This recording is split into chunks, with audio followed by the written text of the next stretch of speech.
YouTube tags, are they worth the time and headache they give you? And do they actually make you show up in search results?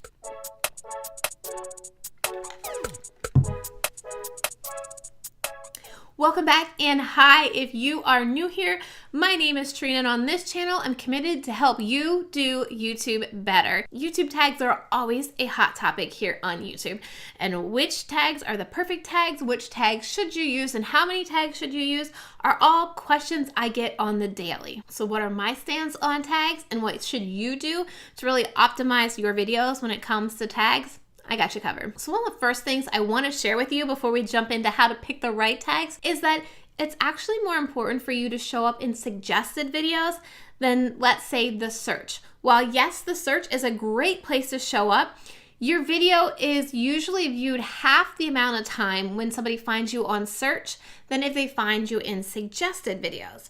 That's why it's really important to have a clear discoverability strategy on your channel and to really make sure you're creating content that's going to help you pop up in suggested videos.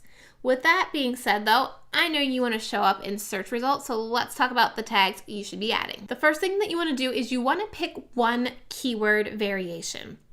You don't want to try to cram in all these different keywords because odds are that's not necessarily what you're talking about in the video, and you're going to have more competition if you try to rank for multiple types of keywords. This is why it's so important to do your research to see where you could actually rank, where you have the opportunity before you start creating your content. I actually start my entire content planning. I did a video last week, I'll link below, by doing tag research after I brain dump my ideas. I prefer to use TubeBuddy just because it's a really quick tool and it makes my life a lot easier to figure out what tags are going to be good for me to use and which one should I really specifically focus in on. So if there's multiple things you're talking about in your video, maybe you need to just limit that video to one specific topic. For example, let's say you're a photographer and you want to give photographer tips and favorite equipment. So you're thinking if you put these two keywords into one title and put them into your tags, you could potentially rank for both of these keywords. Let's say photography tips for beginners and best photography equipment for beginners. All right, these are your two keywords. Cramming them together isn't going to increase your reach. What I suggest doing is create a video on tips for photographer beginners and create a video for equipment. Don't try to cram a lot of content into one video just to make that video longer. Okay, so let's say we're doing photography equipment. I would like to type that into TubeBuddy and see what kind of strength it's gonna give to me. I like to test out my title a little bit in here and see what it's going to give me. And then once I have that title determined, the tags are going to be based around that title. So we're moving into the second step. Now, after you pick that one keyword variation, we're going to create the tags with different keyword variations. Let's say it's photography tips for beginners. So another tag would be photography, beginners, photography beginner tips, how to start photography for beginners.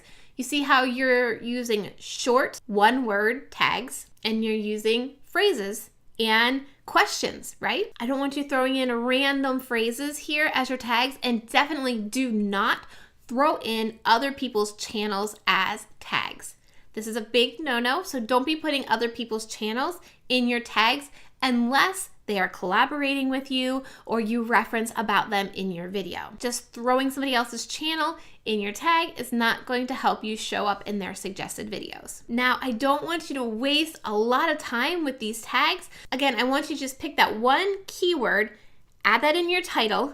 So like photography tips for beginners. So now your title is 7 easy photography tips for beginners. All right, now your tags are photography tips for beginners, photography for beginners, getting started with photography, photography, beginners, how to. You see how all of these really describe what your video is going to be about. It's really a no-brainer on what tags you should be using. Tags don't need to be this stressor.